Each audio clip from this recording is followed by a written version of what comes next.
어, 38번째, 네.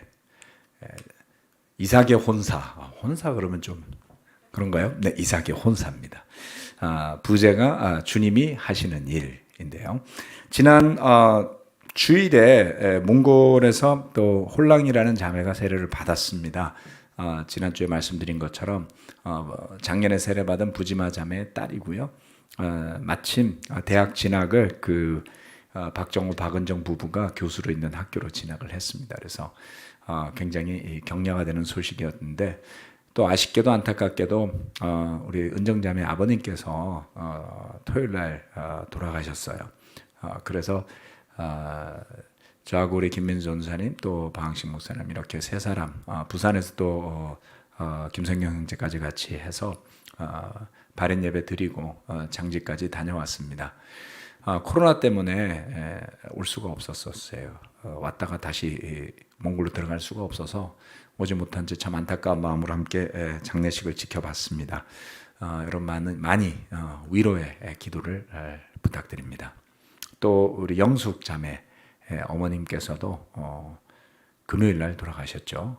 오랫동안 투병 생활을 하셨는데 정말 그 큰언니 되시는 분이 예배에도 자주 모시고 오셨었고 몸이 불편한 가운데에서도 굉장히 최선을 다해서 아주 오랫동안 건강하게 지내신 셈이었어요. 그래서 장례식장 분위기는 아주 밝고 좋았습니다. 아쉬움도 있었겠지만 자 이렇게 지난주에 좀 있었던 일들을 좀 말씀드리고 싶었습니다. 그리고 지난 주일날 우리 재정위원들하고 같이 정기 회의를 했었는데요. 굉장히 감사하게 올해 우리가 연초에 시작할 때 적자 예산을 편성을 했었어요. 그러니까 계획되는 지출보다가는 헌금 수입이 약 1년 연간으로 치자면 7천여만 원 정도가 적을 것이다라고 예상하고 좀 아껴 쓰기로 하고 한 해를 시작했는데 놀랍게도 헌금의 액수가 적자 예산으로 편성했던 필요만큼 거의 나오고 있습니다. 정말 기적 같은 일이죠. 올해 많은 어려움이 있었는데도 불구하고 그래서 우리 형제자매 여러분들한테 감사드리고 싶고 우리 잠실교회가 지원하는 몽골 미션 또 부산 강석교회 지원이 차질 없이 잘 이루어지고 있다라는 점을 말씀드립니다. 그리고 원래 10월 말에 계획했던 특별헌금을 하여튼 코로나 때문에 갑론을박하니라고 그냥 지나가 버렸어요. 그래서 12월 첫 주에 좀 준비해서 올해 하반기 특별헌금을 진행하고자 합니다. 그래서 여러분들이 기도하시고 준비해 주시고 특별히 이번 하반기 특별헌금은 내년도에 우리 잠실교회가 캠퍼스 그리고 팀 미니스트리를 서포트하기 위해서 현재 계획 중인 젊은 청년 형제 자매 2명의 인턴을 채용을 하려고 하고 있습니다. 연간 한 8천여만 원 가까이 소요될 것 같습니다. 뭐 급여가 그렇게 된다는 게 아니고요. 여러 가지 부대 비용까지 합치면 두 사람을 채용하면 그 정도의 추가 비용이 발생할 거라고 예상하고 있습니다. 그래서 많은 기도로 지지해 주시고 우리 자라나는 세대들 그리고 캠퍼스 팀들의 미니스트리가 정말 이 세상을 변화시키는 주님의 능력이 드러나는 미니스트리가 되도록 함께 협조를 부탁드립니다. 자, 오늘 말씀 진행하겠습니다. 이 주님이 하시는 일이라는 멘트는 오늘 성경 구절의 한 부분에서 나옵니다. 그래서 사실은 메인 제목으로 하려고 그러다가 24장의 메인은 사실은 이삭이 리브가와 결혼하는 것이죠. 그래서 주제를 이삭의 혼사라고 정했습니다. 이제 서서히 아브라함의 시대가 저물고 있습니다. 아브라함의 시대가 저물면 창세기는 이제 바톤이 이삭과 야곱으로 빨리 넘어가게 됩니다. 그리고 야곱의 이야기가 나오고 그리고 가장 중요한 이 창세기 말씀에서 큰 포션을 차지하는 것은 요셉의 스토리입니다. 그래서 이 뒤로부터 25장부터 시작을 해서 마지막 50장까지의 내용들은 지금까지 살펴봤던 11장까지의 창세기 내용 그리고 12장부터 24, 25장에 이르는 아브라함의 스토리와는 좀 결을 달리합니다. 그래서 그 부분에 대해서 제가 어떻게 진행하면 좋을지 좀 여러분들에게 피드백을 좀 구하려고 그래요. 이렇게 장별로 다 한 번씩 짚어서 나가는 게 좋을지, 아니면 이삭에 대한 걸 정리하고 야곱에 대한 걸 정리하고 그리고 요셉에 대한 걸 정리해서 쪼개서 한 10개 정도의 레슨으로 해서 마무리를 하는 게 좋을지. 뭐 사실 그 사람들마다 오피니언이 다르더라고요. 그래서 바이블 토크에서 여러분들에게 한번 물어볼 테니까 여러분도 생각해 보시고 창세기 강의 진행한 것들을 마무리까지 어떻게 했으면 좋겠다라는 피드백을 제가 밴드에 올리면 한번 해주시면 감사할 것 같습니다. 자, 창세기 24장 1절로부터 4절까지의 말씀입니다.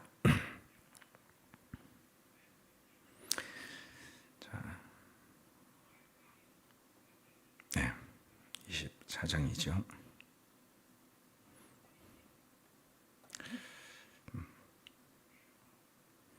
(1절로부터) 4절 말씀입니다. 아브라함은 이제 나이가 많은 노인이 되었다. 주님께서는 아브라함이 하는 일마다 복을 주셨다. 아브라함이 자기 집 모든 소유를 맡아보는 늙은 종에게 말하였다. 너의 손을 나의 다리 사이에 넣어라. 나는 내가 하늘의 하나님 땅의 하나님이신 주님을 두고서 맹세하기를 바란다. 너는 나의 아들의 아내가 될 여인을 내가 살고 있는 이곳 가나안 사람의 딸들에게서 찾지 말고 나의 고향 나의 친척이 사는 곳으로 가서 거기에서 나의 아들 이삭의 아내 될 사람을 찾겠다고 나에게 맹세하여라. 아브라함이 이제 나이가 많이 들었어요. 그리고 하는 일마다 많은 복을 주셔서 이제 그는 자신의 모든 집 소유를 맡아보는 늙은 종에게, 종은 종인데 모든 소유를 맡아본다 그런다면은 어떤 종인가요?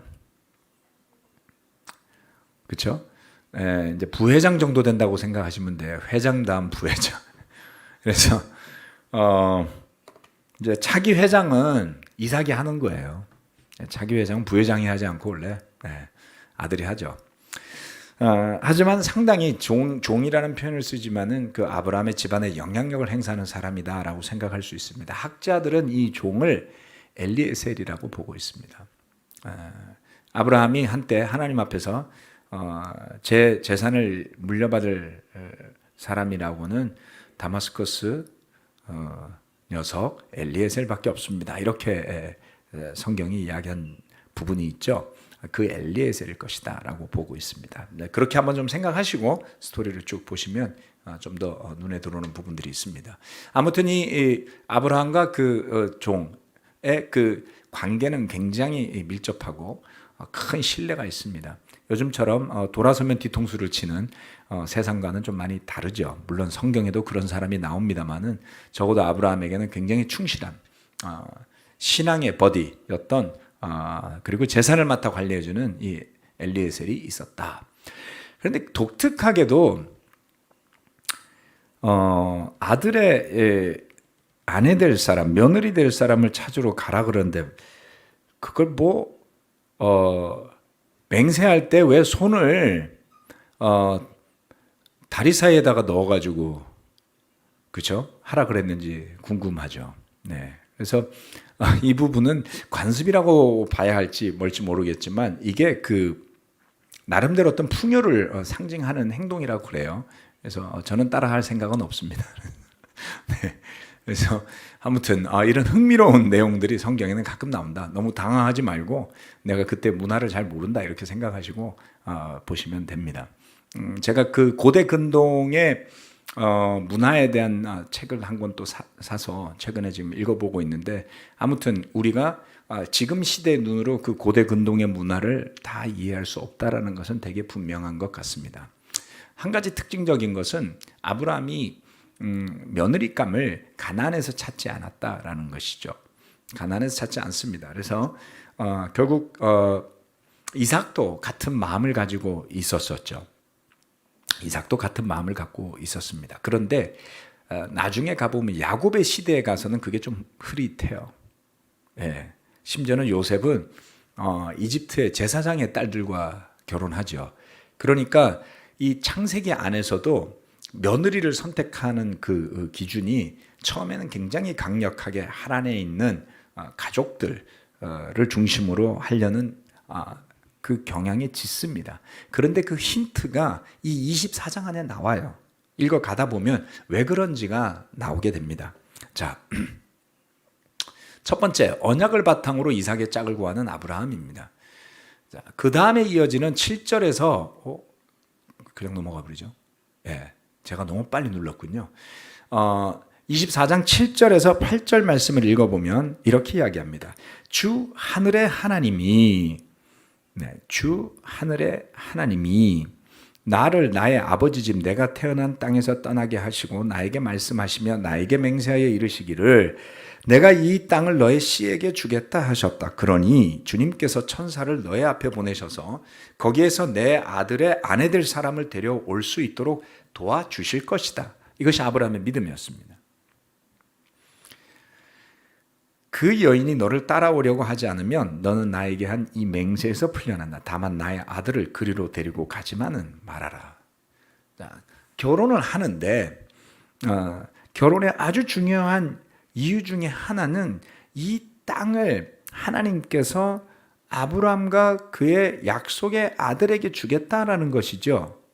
그러니까 아들의 아내 될 사람이 일로 와야 한다. 내 아들이 거기 가서 다시 돌아가서 살지 않을 것이다 라는 점을 분명히 하는 겁니다. 아브라함은.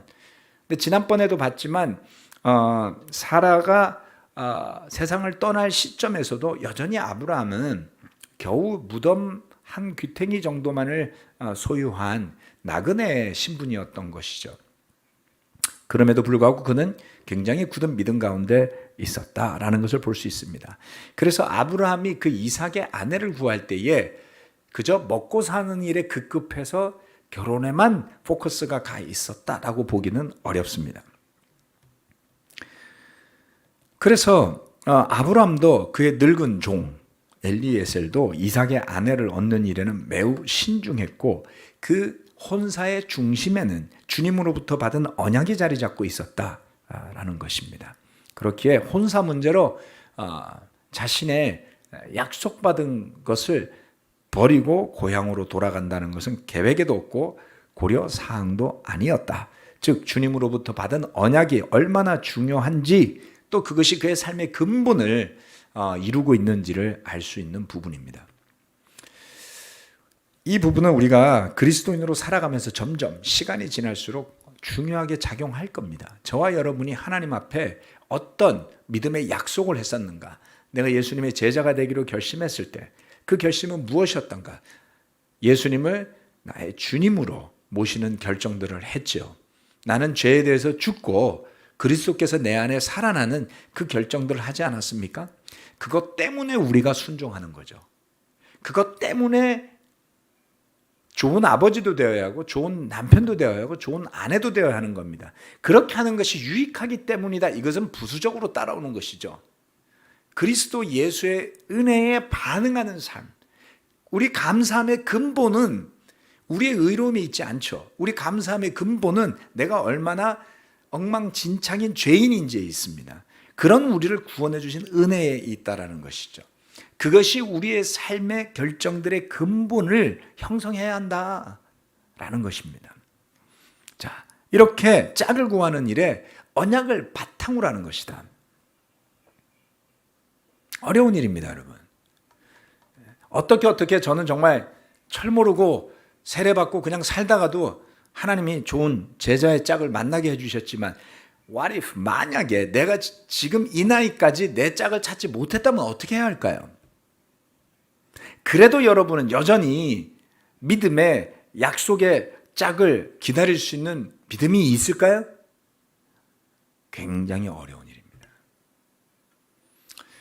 나중에 제가 이삭의 나이를 계산하면서 한번 리브가의 나이와 마지막에 가서 나이 계산을 한번 해볼게요. 그래서 우리가 그 부분 한번 살펴봤으면 하고요. 하지만 아브라함에게도 이삭에게도 이 늙은 종에게도 외아들 이삭의 결혼을 서두른 흔적을 찾기가 어렵습니다. 그 점은 바로 언약을 바탕으로 그의 짝을 구하려 했기 때문이었고 이삭 또한 그 점을 알고 있었기 때문에 그가 나이가 차고 나이가 들어가도 그것을 기다렸다는 것을 알 수 있습니다. 자, 두 번째, 종의 놀라운 믿음입니다. 자, 여기서부터는 제가 설명하면서 가도록 하겠습니다. 워낙 구절이 많아서요. 이걸 다 읽어나가면서 하기는 어렵습니다. 자, 우리가 잘 알듯이 이 종은 이제 낙타에 선물을 싣고 길을 떠나서 나홀이 사는 성이면 하란이겠죠. 이르릅니다. 그래서 그곳에 도착했을 때 그는 기도를 시작해요. 12절 말씀에 보면 이렇게 이야기하고 있습니다. 주님, 나의 주인 아브라함을 보살펴 주신 하나님, 오늘 일이 잘 되게 하여 주십시오. 나의 주인 아브라함에게 은총을 베풀어 주십시오.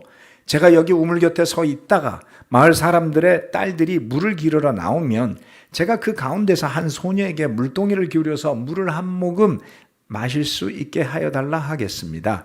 그때 그 소녀가 드십시오. 낙타들에게도 제가 물을 주겠습니다. 하고 말하면 그가 바로 주님께서 주님의 종 이삭의 아내로 정하신 여인인 줄로 알겠습니다. 이것으로써 주님께서 저의 주인에게 은총을 베푸신 줄을 알겠습니다. 낙타 몇 마리가 있었다고요? 10마리, 10마리. 10마리의 낙타가 물을 먹으면 몇 리터나 먹을까요? 낙타가 물을 많이 저장하고 다닌다고 그러잖아요.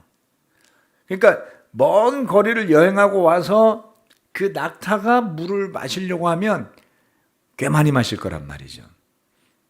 그래서 그 당시에 이 우물로 물을 가지러 오는 것이 여인들이었다고 하는데요. 사실 물 되게 무거운데 왜 여자들이 갔는지 잘 모르겠어요. 아마 유목민들로서 역할 분담을 했던 것 같아요. 이게 좀 더 쉬운 일이었나 보죠. 그런데 사람에게 물 한 모금 주는 일은 어려운 일은 아닙니다. 그러나 10마리의 낙타에까지 물을 주는 일은 어려운 일이었을 가능성이 높죠. 꽤 30분, 길면 1시간 정도 걸릴 수 있는 일일 수도 있습니다. 해가 넘어가고 있잖아요. 누구든 물을 길러 나왔을 때 해가 넘어가고 있는데 10마리의 낙타에게 소녀들이 물을 주는 일은 쉽지 않았기 때문에 이 종이 그걸 기도한 거예요. 그것은 어떠한 적당히 기도를 한 게 아니라 굉장히 헌신적인 마인드를 가진 사람을 구했던 거죠. 그런데 놀랍게도 기도를 마치기도 전에 막 기도하고 있었는데 누가 왔어요. 이것도 그냥 지나갈라. 네. 24장 15절로 21절 말씀을 보면 기도를 미처 마치기도 전에 리브가가 물동이를 어깨에 메고 나온 겁니다. 그의 아버지는 부두엘이고 할머니는 밀가이다. 밀가는 아브라함의 동생 나홀의 아내로서 아브라함에게는 제수벌이 되는 사람이다. 그러니까 이 부두엘은 아브라함의 조카였던 것이죠. 리브가의 아버지는. 네, 족보로는 그렇습니다. 22장에 가면 족보 나오거든요.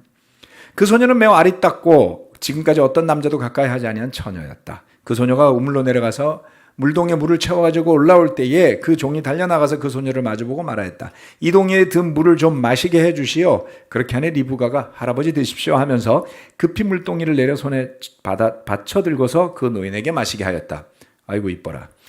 소녀는 이렇게 물을 마시게 하고 나서 제가 물을 더 길어다가 낙타들에게도 실컷 마시게 하겠습니다 하고 말하면서 젊은 여자애가 이렇게 하면 얼마나 이쁘겠어요. 그렇죠. 제가 우리 교회 팀 애들만 봐도 정말 하나같이 다 이뻐 죽겠어요. 그런데 물도 주더니 낙타들에게도 실컷 마시게 하겠다. 따블로 이쁜 거 아니겠어요, 여러분? 예. 물동이에 남은 물을 곧 구유에 붓고 다시 우물로 달려가서 더 많은 물을 길어왔다. 그러니까 구유에 계속 물을 부어야 되는 거죠. 예. 물을 날라보십시오. 힘듭니다. 그 처녀는 노인이 끌고 온 모든 낙타들에게 먹일 수 있을 만큼 물을 넉넉히 길어다 주었다. 그렇게 하는 동안에 노인은 이번 여행길에서 주님께서 모든 일을 과연 잘되게 하여 주시는 것인지를 알려고 그 소녀를 말없이 지켜보고 있었다. 이 종의 태도는 그걸 지켜보는 거예요. 와우, 내가 기도한 대로 얘가 물을 주는구나. 그러니까 기도가 이루어진 거였잖아요. 그렇죠? 놀랍죠? 근데 이 종이 그리고 나서 거기서 한 발자국을 더 나아가서 이렇게 합니다. 낙타들이 물 마시기를 그치니 노인은 반세겔 나가는 금코걸이 하나와 10세겔 나가는 금팔찌 2개를 소녀에게 주면서 물 줬다고 이렇게 코걸이 금팔찌, 팔찌는 세겠다. 가격이 꽤 나가겠죠. 이게 어떤 혼인 예물로 준 게 아닙니다. 물을 주었다고 호의를 베풀었다고 팁을 준 거예요. 그러니까 이 종이 얼마나 많은 걸 들고 왔으면 그 중에서 꺼내서 팁을 줬는데 금팔찌 2개하고 금코골이를 준 거예요. 여러분 식당 가서 혹시 팁 줘본 적 계신가요? 얼마 주셨어요? 달러? $1? 제가 오늘 자전거포에 갔는데 자전거 펑크가 나가지고 왔는데 굉장히 불편해서 고치기가. 네. 그래서 너무 잘 고쳐서 너무 고맙다고 제가 10,000원을 드렸어요. 그랬더니 그분이 안 받으시더라고요. 다음에 또 오시라고 그냥 가라고. 팁을 줘도요 10만 원도 주기 어려워요. 그죠? 금팔찌 2개 얼마겠습니까? 그래서 이게 그냥 어떤 혼인 예물이 아니라 호의로 그냥 준 것 치고는 굉장히 많은 걸 준 겁니다. 23절 물었다. 아가씨는 네 댁 따님이시오. 아버지 집에 우리가 하룻밤 묵어갈 수 있는 방이 있겠소? 소녀가 노인에게 대답했다. 저희 아버지는 함자가 부두엘이고 할머니는 함자가 밀가이고 할아버지는 함자가 나홀입니다. 소녀는 말을 계속하였다. 우리 집에는 겨와 여물도 넉넉하고 하룻밤 묵고 가실 수 있는 방도 있습니다. 이쯤 되니 아브라함의 종은 머리를 숙여서 주님께 경배하고 나의 주인 아브라함을 보살펴 주신 하나님 주님을 찬양합니다. 나의 주인에게 주님의 인자와 성실을 끊지 않으셨으며 주님께서 저의 길을 잘 인도하여 주셔서 나의 주인의 동생 집에 무사히 이르게 하셨습니다 하고 찬양하였다. 이 종의 마인드는 그런 것이죠. 와우, 며느리감이다. 집에 가봐야 되겠다라고 했는데 웬걸. 바로 그 집이 본인이 찾던 아브라함의 친척의 집이었던 것이죠. 거기에서 그는 주님께 경배합니다. 그리고 감사와 찬양의 기도를 올려드리죠. 여러분과 함께 일하는 직원의 믿음이 이 정도가 된다면 어떨까요? 와우. 쉬운 일이 아니겠죠. 그렇죠? 네. 이렇게 아브라함의 영향력을 여기서 볼 수 있습니다. 아브라함의 믿음이 그의 아들에게 뿐만 아니라 그의 집안의 식솔들에게까지 미치는 것을 볼 수 있죠. 그러한 점에서 저와 여러분 모두가 함께 성장해야 될 영역이 있지 않을까요? 도대체 무엇을 어떻게 했길래, 얼마나 좋은 모범이 되었길래, 어떤 좋은 영향을 주었길래 아브라함과 함께 일했던 종은 저런 믿음을 가졌던 것일까? 굉장히 어려운 일입니다. 리더십이라는 것은 말로 되지 않습니다. 어떠한 그 믿음의 깊이와 선한 영향력이 이러한 일을 가능케 하지 않았겠는가라는 것을 볼 수 있습니다. 그리고 나서는 혼사는 일사천리로 진행이 되게 됩니다. 의문의 여지가 없죠. 그냥 쭉쭉쭉 이어지게 됩니다. 자, 이제 24장 29절로 31절, 34절까지의 말씀입니다. 리브가에게는 라반이라고 하는 오라버니가 있는데 그가 우물가에 있는 그 노인에게 급히 달려왔다. 그는 자기 동생이 코골이와 팔찌를 하고 있는 것을 보고 또 노인이 누이에게 한 말을 누이에게서 전해 듣고 곧바로 달려 나와서 우물가에 낙타와 함께 있는 노인을 만났다. 라반이 그에게 말했다. 어서 들어가시죠. 할아버지는 주님께서 주시는 복을 받으신 분이십니다. 노인이 말했다. 저는 아브라함 어른의 종입니다. 여기에 라반의 표현을 잘 읽어보셔야지 됩니다. 라반의 표현을 잘 읽어보셔야지 되는데요. 이 라반이 급히 달려가요. 우물가에. 리브가가 집에 와서 그 소식을 전해줬거든요. 그래서 달려가서 보더니 눈이 한 번은 누이에게 가고, 그렇죠? 뭘 봤어요? 봤죠. 그 전에 동생이 왔으니까. 그 다음 노인도 봤습니다. 자, 여기에서 동생이 금으로 된 코걸이와 팔찌를 하고 있는 것을 보고 달려갔다라는 면에서 이 라반의 그 물질을 향한 강력한 어떤 그 끌림을 표현하는 뉘앙스를 조금 느낄 수 있지 않을까요? 그런데 라반이 그에게 뭐라고 이야기하냐면 그 아브라함에게 종에게 주님께서 주시는 복을 받으신 분이다 이렇게 이야기합니다. 여기 주님이라는 단어는 개역 성경으로 보시면 여호와라고 기록되어 있는 것을 보실 수가 있을 겁니다. 제가 자주 말씀드리죠. NIV 성경에서 구약에 The Lord라는 대문자로 쓴 글자를 우리 세번역 성경에서는 확실하게 주님이라고 번역을 합니다. 그런데 이스라엘 사람들이 그것을 읽을 때 아도나이, 주님으로 읽지만 그 글자 네 글자 테트라그라마톤이라고 불렀습니다. 발음은 알 수 없고 YHWH, 그래서 학자들은 그것을 편의상 야훼라고 부릅니다. 오랫동안 우리 개혁성경 또 대한민국 교회들은 여호와라는 단어로 읽어왔던 것이죠. 다시 말해서 라반은 그 여호와 하나님께서 주시는 복을 받은 분이다라는 말을 하는 거예요. 그것은 무엇을 이야기하는 겁니까? 라반도 아브라함이 음성을 듣고 떠나게 된 아브라함을 이끄시는 하나님을 알고 있었던 뜻이잖아요. 그렇죠? 그래서 이런 표현을 한 것입니다. 거기에 대해서 아브라함의 종은 이렇게 표현하죠. 저는 아브라함 어른의 종입니다. 아주 심플해요. 거들먹거리지 않아요. 겸손했습니다. 주님의 축복이 함께해서 주인이 큰 부자가 되었다라고 35절에 말하고 있습니다. 자, 이런 종 정말 대단한 종인 것 같아요. 정말 겸손하게 주어진 일만 할 줄 아는 그러한 사람이 필요한 것 같습니다. 24장 50절 51절 말씀은 라반과 부두엘, 자 리브가의 아버지가 표현한 것들이 나오는데 주목해서 봅시다. 라반과 부두엘이 대답하였다. 이 일은 주님이 하신 일입니다. 주님이 하시는 일입니다. 우리로서는 좋다거나 나쁘다거나 말할 수가 없습니다. 여기에 리브가가 있으니 데리고 가서 주님이 지시하신 대로 주인 아들의 아내로 삼으십시오. 그러면 부두엘도 주님이 하시는 일이라는 표현을 쓴다는 것이죠.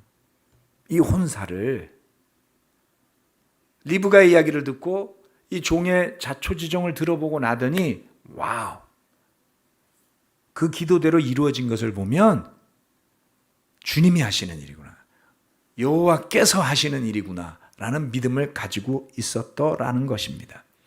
이 대목에서 왜 아브라함이 그의 고향으로 가서 그의 짝을 찾으라고 지시했는지를 알 수 있는 것입니다.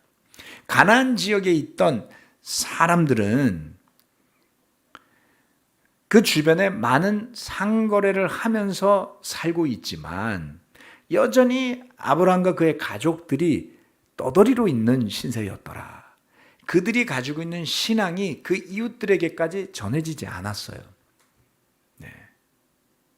그리고 여러 가지 가나안의 문화들은 아브라함 시대에도 받아들이기 어려운 것들이었습니다. 대표적인 것이 소돔과 고모라였겠죠.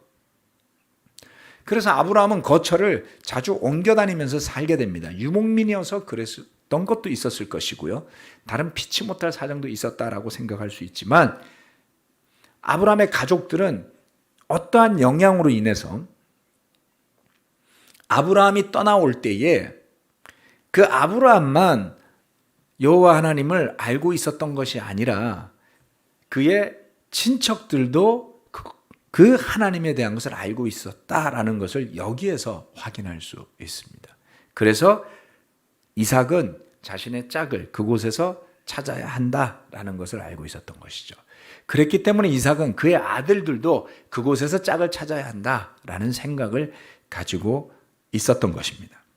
이것이 바로 언약이 바탕이 된 언약적 사고방식인 것이에요. 결혼이 중심이 아니다라는 것입니다. 결혼은 아주 중요한 일이고 결혼은 필요한 일이지만 살아보면 좋기는 하지만 에너지도 많이 들고요. 하나님 주시는 짝을 만나야 합니다.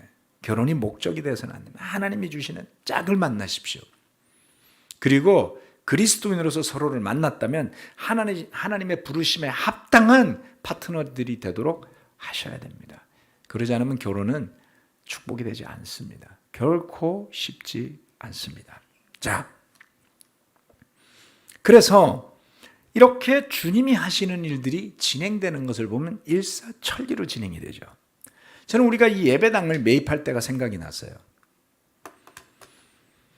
우리 교회가 2006년쯤에 아무튼 한 2년간 여러 가지 문제로 고생하다가 다시 교회를 다 통합을 하게 됐습니다. 통합을 하면서 첫 번째 추진했던 일이 임대료로 너무 많은 돈이 나가고 있으니까 예배당을 매입하면 어떻겠느냐라는 것을 서로 의사를 물어보고 여러 가지 의견 수렴을 한 끝에 진행을 했는데요. 정말 희한하게 하나같이 괜찮아 보이는 자리들도 구체적으로 대화를 시작하면 뭔가가 안 맞았어요. 그 중에서도 대표적인 게 종합운동장 사거리에 있는 올림픽 스테디움이랑 맞은편에 있는 큰 건물이 하나 있습니다. 지금 거기에 배달의 민족 뭐 들어와 있는 것 같던데요. 그 건물 지하가 2개 층이 굉장히 넓은 게 나왔고 조건이 아주 좋았습니다. 그러면 예배당과 주일학교를 다 쓰고도 남을 정도였어요. 그런데 마지막에 가서 계약하려고 그랬더니 매매 조건이 세입자들의 동의를 얻는 거였어요. 위에 있는 오피스텔이 있거든요. 오피스텔에 있는 사람들한테 지하 2개 층에 교회가 들어옵니다. 동의해 주십시오라고 하면 동의해 줄 리가 만무하잖아요. 그래서 결국은 포기하게 되었었습니다. 그런데 이 자리는 놀랍게도 3년간 비어 있어서 매매가에서 30% 정도가 할인된 간격으로 계약이 가능했고요.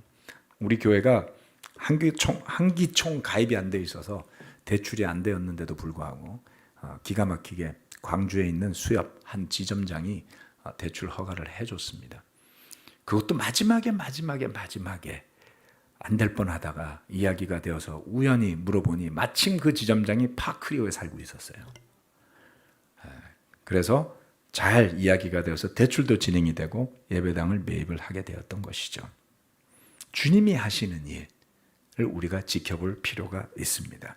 우리가 생떼를 쓰고 혼자 죽으라고 노력한다고 해서 다 일이 이루어지는 것은 아닙니다. 물론 때로는 수고해야 될 일도 있지만 주님께서 하시는 일들을 가끔 경험해 보면 평생 기억에 남을 만한 멋진 믿음의 추억이 되지 않겠습니까? 저는 이 종에게 있어서 이 사건은 정말 큰 어떤 그 믿음의 흔적을 남겼을 것 같아요. 네. 자, 이렇게 일사천리로 주님이 하시는 일이 진행이 되었습니다. 그 말은 제가 한 게 아니라 라반과 부두엘이 이야기한 것이죠. 그런데 이때쯤 이삭의 나이에 대해서 한번 살펴보고 마무리하겠습니다.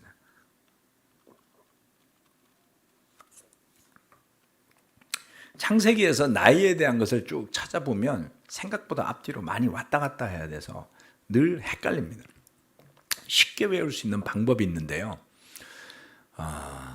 그것은 이렇습니다. 첫 번째, 창세기 17장 17절 말씀에 보면 천사가 아브라함에게 와서 내년 이맘때 아들을 낳을 거다라고 말했는데 웃었잖아요, 둘이. 그때 독백처럼 말한 게 있어요. 17장 17절 말씀에. 나이 100살 된 남자가 아들을 낳는다고 또 90살이나 되는 사라가 아이를 낳을 수 있을까? 아브라함과 사라의 나이 차이는 10살 터울이었어요. 10살. 그런데 이삭의 나이를 짐작하는 방법은 뭐냐면 사라가 90살에 아들을 낳았어요. 그리고 지난 시간에 사라가 세상을 떠났을 때 그녀의 나이는 127세였습니다. 그러니까 빼면은 사라가 세상을 떠났을 때에 장례를 치렀을 때 이삭의 나이는 약 37세였던 겁니다. 그러니까 이삭이 37살이 되도록 장가를 안 가고 있었던 거예요. 그러면 우리가 생각할 때는 그 당시에 사람들은 되게 장가를 늦게 갔는가 보다 이렇게 생각하기가 쉽죠. 그런데 잘 살펴보면 꼭 그런 건 아니에요. 왜냐하면 창세기 22장 맨 말미에 가면 20절에 23절에 갑자기 족보 이야기가 나옵니다. 무슨 이야기냐면 22장은 아브라함이 이삭을 하나님께 제물로 드리려고 했던 장이에요. 지지난 시간이었죠.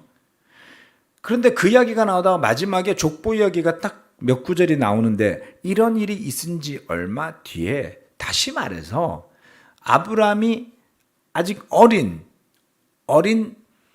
이삭을 제물로 드리려고 했으니까 그때 이삭의 나이가 한 10대 정도 되었다라고 볼 수 있습니다. 그 어린 이삭을 제물로 드리려고 했던 사건이 있은 지 얼마 뒤에 이렇게 보셔야지 돼요. 아브라함은 밀가가 자식들을 낳았다는 말을 들었다. 밀가가 누구라고요? 나홀의 아내입니다. 그러니까 제수씨죠. 밀가와 아브라함의 동생 나홀 사이에서 아들들이 태어났는데 맏아들은 우스이고 그 아래로 부스와 그무엘과 게셀과 하소와 빌다스와 이들락과 부두엘과 같은 동생들이 태어났다. 그 가운데 부두엘이 제일 꼴찌죠. 그러니까 이 8명의 형제가 태어났는데 23절 말씀은 부두엘은 리브가의 아버지다. 이 8형제는 아브라함 동생 나홀과 그 아내 밀가 사이에서 태어났다. 이게 22장 말미에 살짝 언급되고 지나가기 때문에 대부분 읽고 지나가면 머리에 남질 않는 거죠. 지나와서 이제 24장으로 와서 이 족보가 이해가 되는 겁니다. 자, 밀가가 그 모든 형제들 연년생으로 낳아서 8명을 낳았다. 이렇게 계산하더라도 8살 터울이 되겠죠. 그렇죠? 그리고 그 무렵에 이 소식을 들었다라는 건 그 무렵에 8명을 낳았다는 소식은 아닐 거 아니에요. 멀리 떨어져 있으니까 이렇게 애들을 많이 낳았다라는 소식을 들었는데 가장 어린 사람이 부두엘이에요. 막내니까 8 중에. 그러면 부두엘은 나이가 많지 않았을 수도 있어요. 부두엘은. 그렇죠? 예. 그리고 그 부두엘의 딸 리브가는 훨씬 어렸을 수 있다라는 것이죠. 즉, 이 이삭이 결혼했을 때는 그가 40살이었습니다. 그러니까 어머니 장례를 치르고 3년 뒤에 결혼을 한 거예요. 3년 뒤에. 40살에 결혼을 했는데 리브가는 갓 20살이 안 됐을 수도 있어요. 계산해보면 나이 차이가 꽤 났을 수 있다는 겁니다. 부두엘은 사실은 잘 보면 이삭과 나이 차이가 많이 안 났을 수도 있습니다.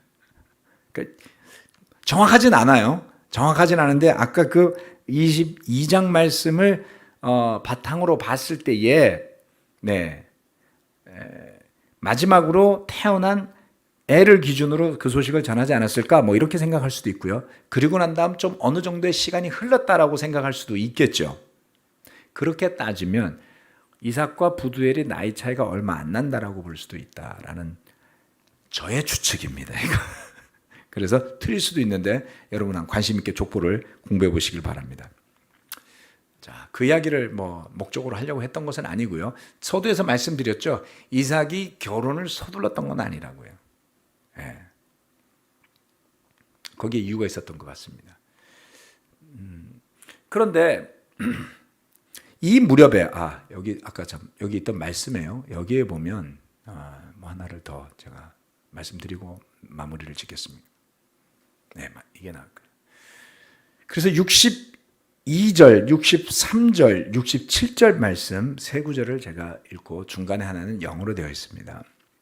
그때 이삭은 이미 브엘라헤로이에서 떠나서 남쪽 네겝 지역에 가서 살고 있었다. 어느 날 저녁에 이삭이 산책을 하려고 들로 나갔다가 고개를 들고 보니 낙타 행렬이 한때 오고 있었다. 63절 영어로 한번 읽어보겠습니다. He went out to the field one evening to meditate. 자, 63절의 세 번역은 산책이라고 한 것을 NIV는 meditate이라고 썼습니다.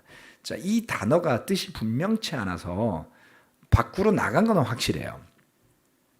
뭐하러 나갔는지를 해석하기가 어려워서 한 책은 산책이라고 썼고 한 책은 묵상을 하려 나갔다 이렇게 쓰고 있습니다.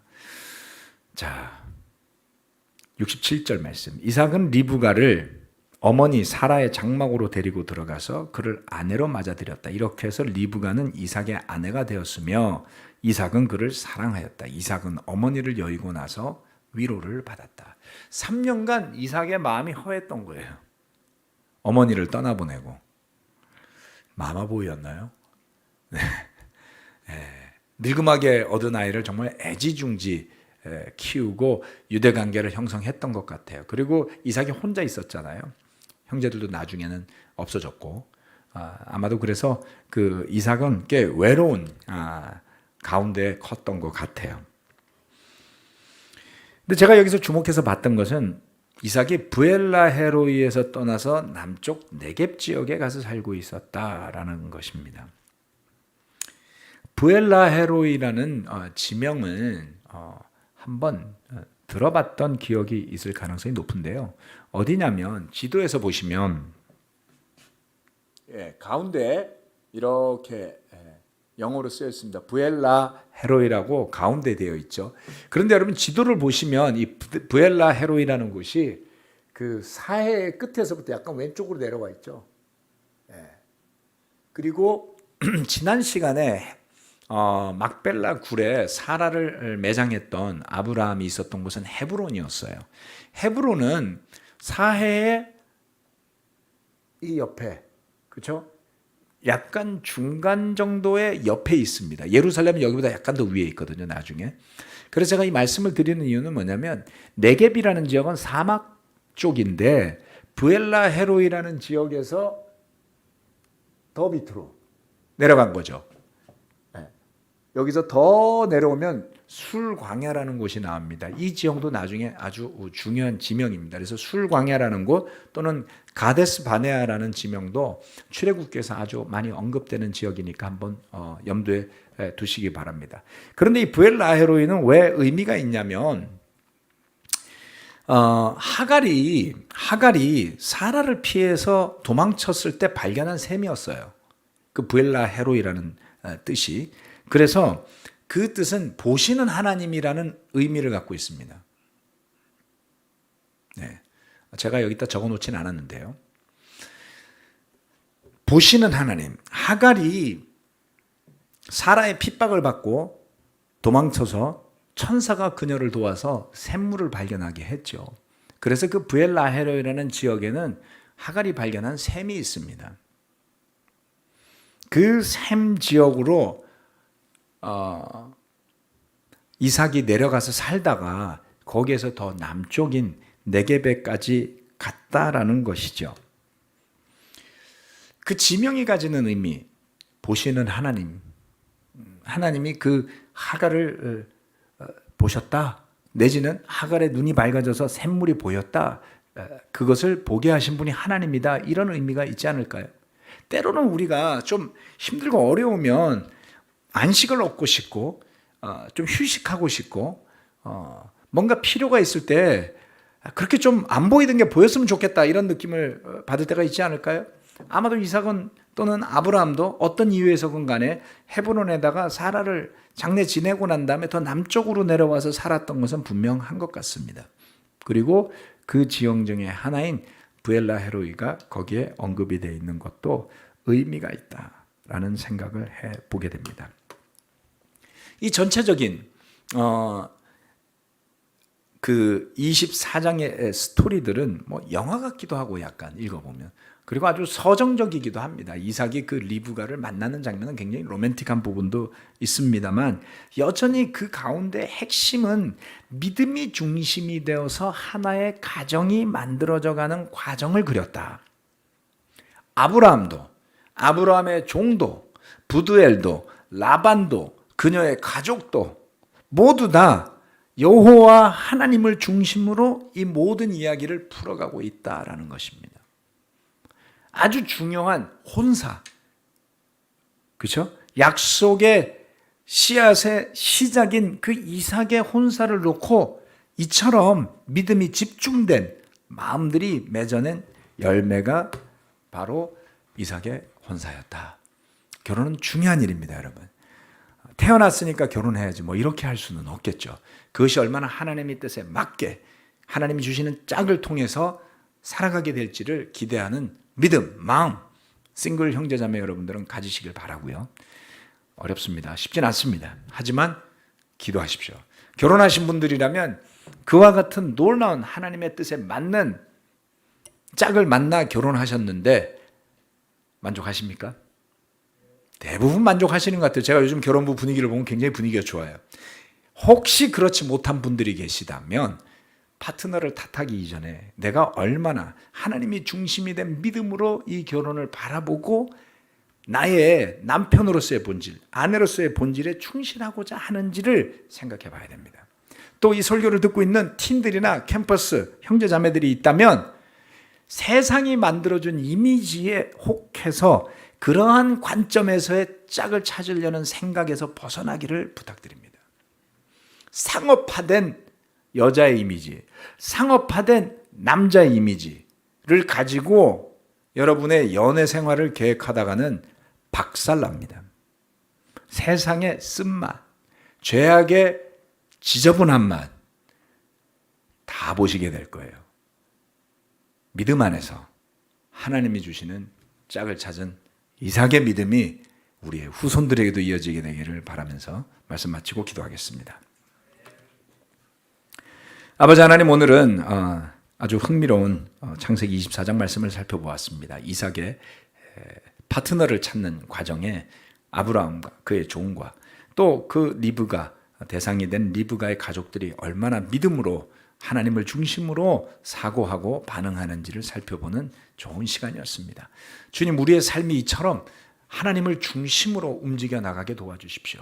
이스라엘 민족들의 삶이 성전을 중심으로, 제사를 중심으로, 절기를 중심으로 이루어졌던 것처럼 우리의 삶이 그리스도 예수를 중심으로, 또 교회 예배를 중심으로, 믿음의 삶을 중심으로 이어나갈 수 있도록 축복하여 주시길 간절히 바라며 예수 그리스도 이름으로 기도합니다. 아멘. 마치겠습니다.